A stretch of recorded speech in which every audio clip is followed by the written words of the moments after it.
What's going on, YouTube? Yo, I just wanted to touch on this, the difference between your heart and your brain, and your mind. Did you know that science calls your heart your second brain? You know, your heart actually sends more signal to the brain than it receives. Um, and it has a lot to do with our emotional decision making. Our heart does, not our brain, our heart, literally, our heart does. Um, so I just wanted to touch on this from a biblical standpoint because you know, Lucifer said he would ascend into heaven and place his throne above the stars of God. So let me just explain it to you like this. The throne that God sits in and where Jesus is in your heart. The enemy, Lucifer, now known as Satan, resides in your mind. Your mind is an opportunistic predator. It preys on you and everyone and everything around you. Your mind gives you this false sense of intelligence. Like, your mind is what will lead you down the path and then trick you into thinking that you've become spiritually enlightened or you've experienced an awakening through the universe and through your own understanding of life. Well, for me, I had to realize this, okay? I went through my spiritual awakening. I figured a lot of stuff out. And in the process, like, this is what I figured out. I figured out, like, the importance of community and, like, the importance of the people around me and how important it was for me to include them in my life. Like, I can't just do it all on my own, so I needed to use the community. And I was like, dude, if we could all just come together. I had this sense of, like, oneness and how important that was. Then I also, I learned that I was able to look back on my life experience and see a bunch of connections being made that what led me to be right here, right now, right? Every effect has a cause and every cause has an effect. And I was able to make those connections. And I started making those connections. And I thought I had some things figured out. But really, guess what? That's just called growing up. That's not a spiritual enlightenment. That's called maturing of your mind. It happens to everyone at some point in their life. It's just called growing up. But anyway, you have to think about it like this. A hero follows their heart, right? A hero follows their heart. The villain usually is an egomaniac with a false sense of intelligence that leads to his downfall.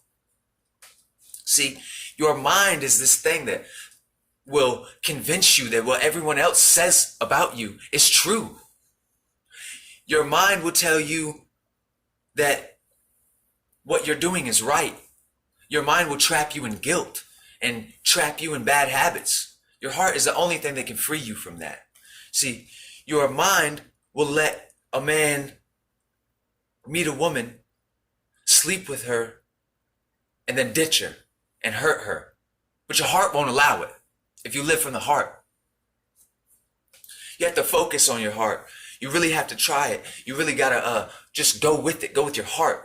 See, a lot of people, they don't read the Bible because the Bible just doesn't make sense to them.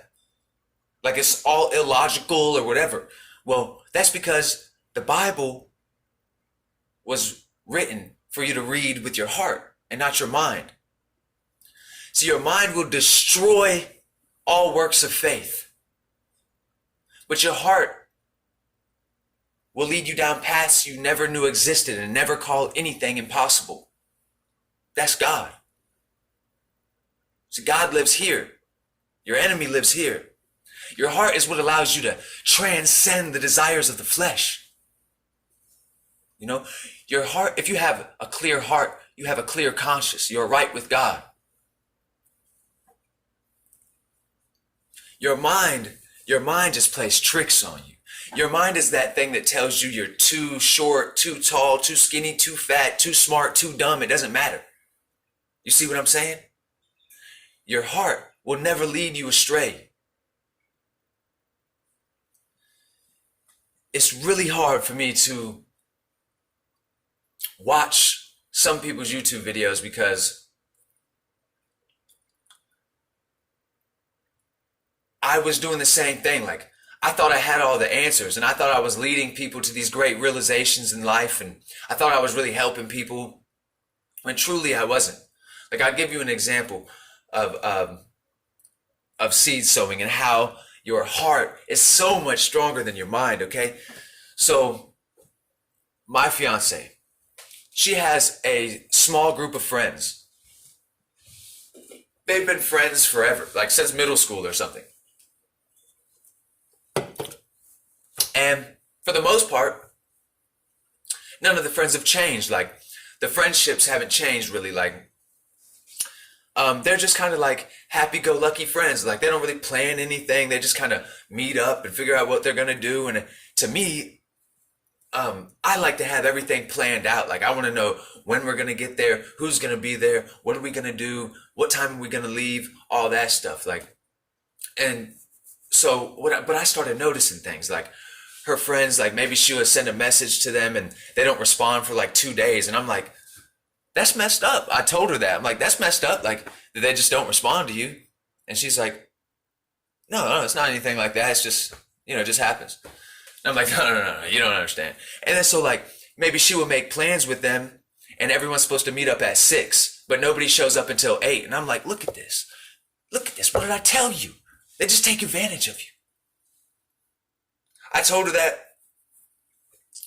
And I thought I was helping her. Like, I was like, no, you need some new friends. Basically, because these aren't your friends.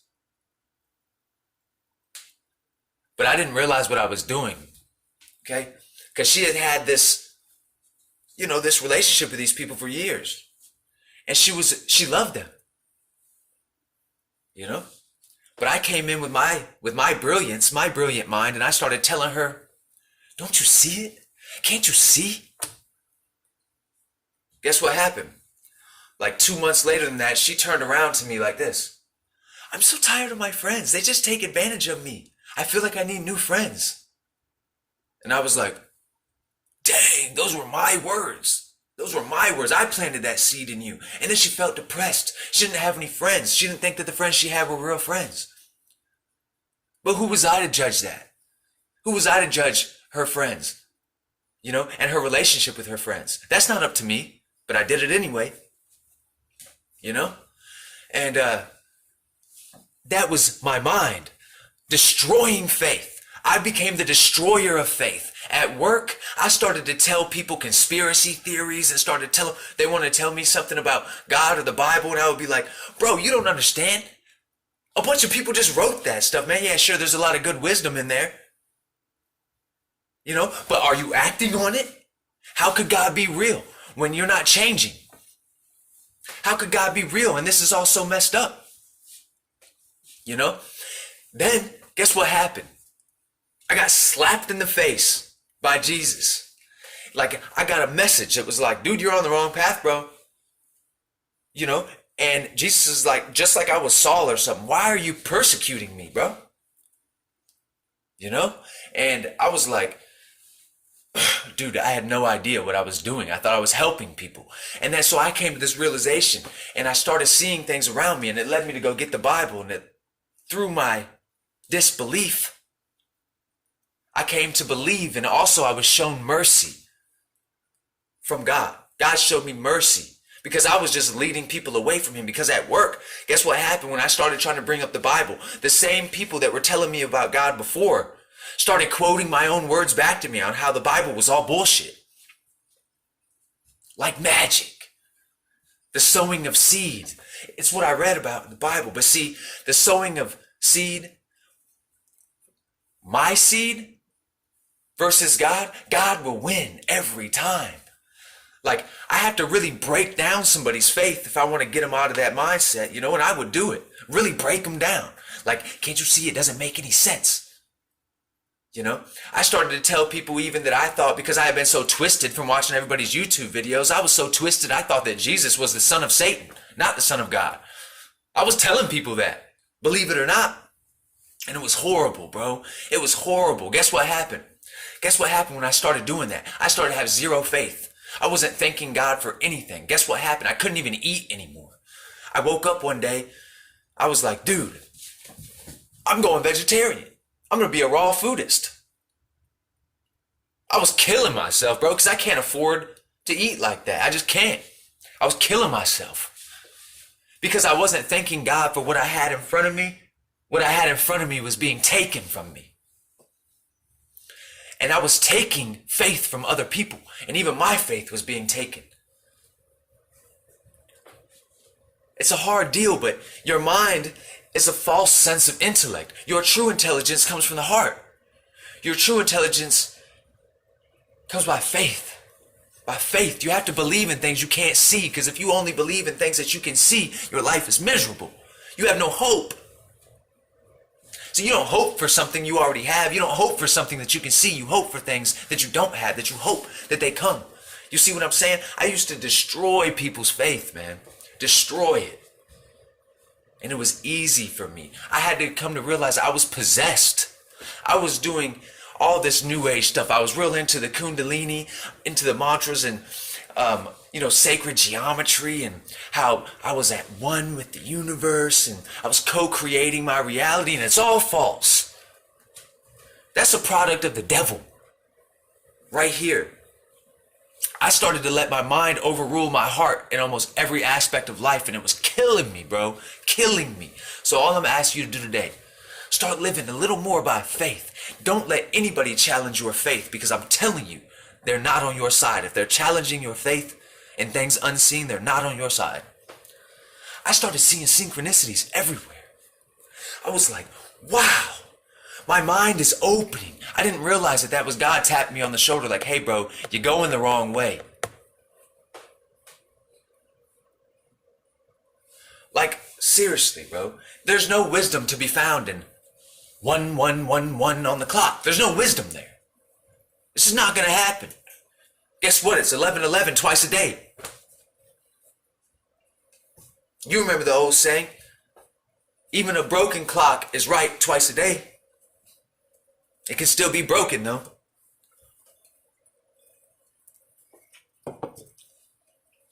See, this is what I had to realize, bro. I was watching all these YouTube videos, and no hate on the original poster of the video, but those were Satan's videos, bro. Trying to lead me into thinking that I'm the only conscious human being on the planet. You know what I mean? That I might even be God.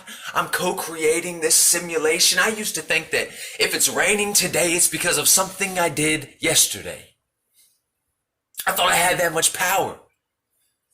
I'm serious, dude. Like, it's insane when you start looking back your life and making all of these connections and everything that's happened that led you to this moment.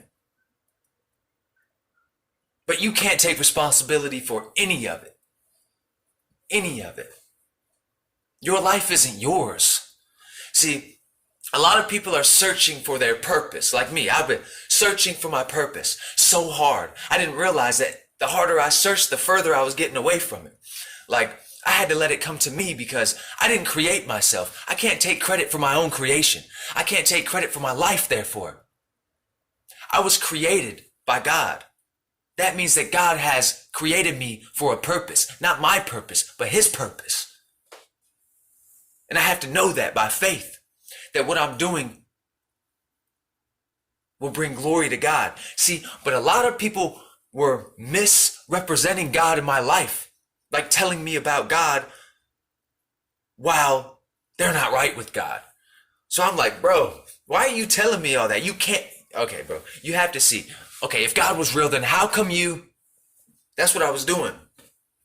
Because everyone was misrepresenting it to me. I was like focusing on it with my intellect and trying to see what they were talking about, and then I had to start to realize that every conversation I have with somebody is a true learning experience, because the words that I'm saying, listen to this, the words that I'm saying, I may be saying them to you, but I'm telling you all about me.